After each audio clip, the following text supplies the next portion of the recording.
Today, we're basically cracking open a time capsule. We're going to look back at a moment that really reshaped childhood for millions of kids. A time when the entire country was trying to figure out a new national dilemma, the latchkey kid. And to guide us, we've got this amazing document. It's the official transcript from a U.S. congressional hearing held way back on March 11, 1988.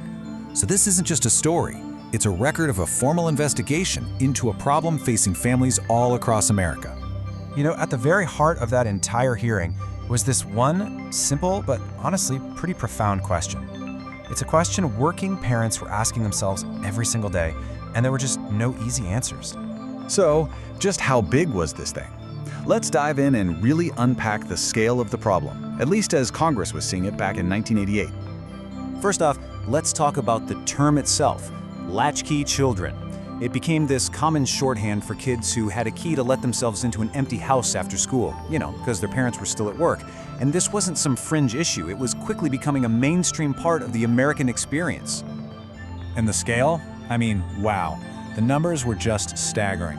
According to the testimony from that hearing, somewhere between 2 and 7 million school-age kids were in what they called self-care every single day. That is a huge number of children going home to an empty house.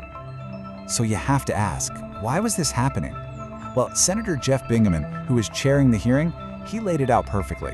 It was a direct result of these huge fundamental shifts in the American family and the workforce. As the economy changed, families had to change with it, and that created this brand new challenge. What do you do with the kids in that gap between school getting out and the workday ending? But, this went way beyond just the numbers. What were the actual consequences? Well, the hearing really dug deep into what they called the hidden costs. All those ripple effects on children, on their families, and even on the nation's bottom line. The experts who testified, well, they painted a really concerning picture. They talked about stuff beyond just physical safety. They were talking about the emotional toll, loneliness, fear, serious anxiety. They also pointed to a higher risk of negative peer pressure, even drug and alcohol use. They were framing this as a serious developmental problem. And look, this wasn't just a bunch of people guessing. The list of witnesses was seriously impressive. We're talking educators, child care directors, state secretaries, even psychologists from places like Yale. The range of experts here just shows you how seriously this issue was being taken at the absolute highest levels. Okay, so there's this one phrase that totally jumps out from the testimony. They called it the 3 to 4 o'clock reduced productivity syndrome. I love that. Witnesses were describing this very real economic phenomenon.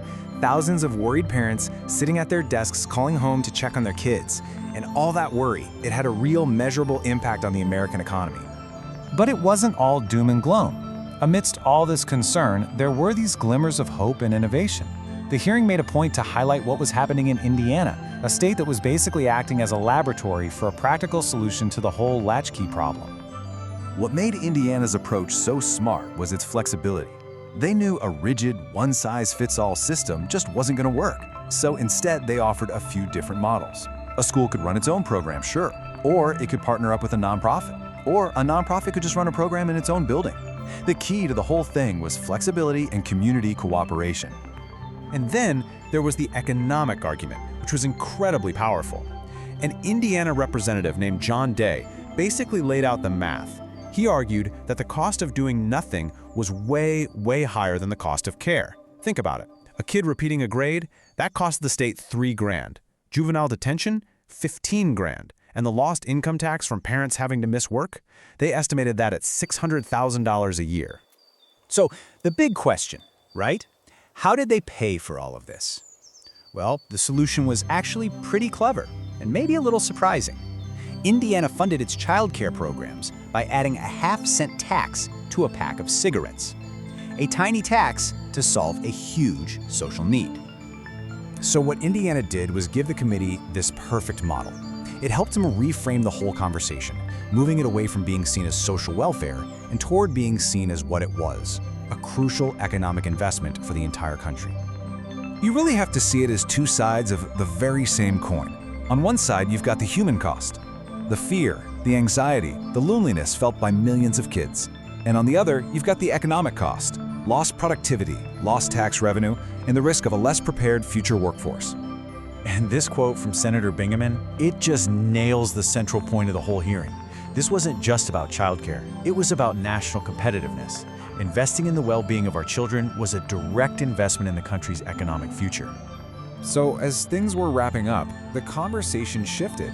It moved beyond just policy and economics to something, well, a little deeper. It left everyone with a final thought that feels just as relevant today as it did back then. To close out his testimony, Representative John Day pulled out this quote from the writer Albert Camus. And wow, it's just so powerful. It's this humbling but also really hopeful message, right? The goal isn't perfection. It's progress. It's about building a society where fewer kids have to face their fears all alone. And that really brings us right back to the present, doesn't it? We've just listened in on this urgent national conversation from over 3 decades ago. So the question it forces us to ask ourselves is, how does that conversation echo in our world today?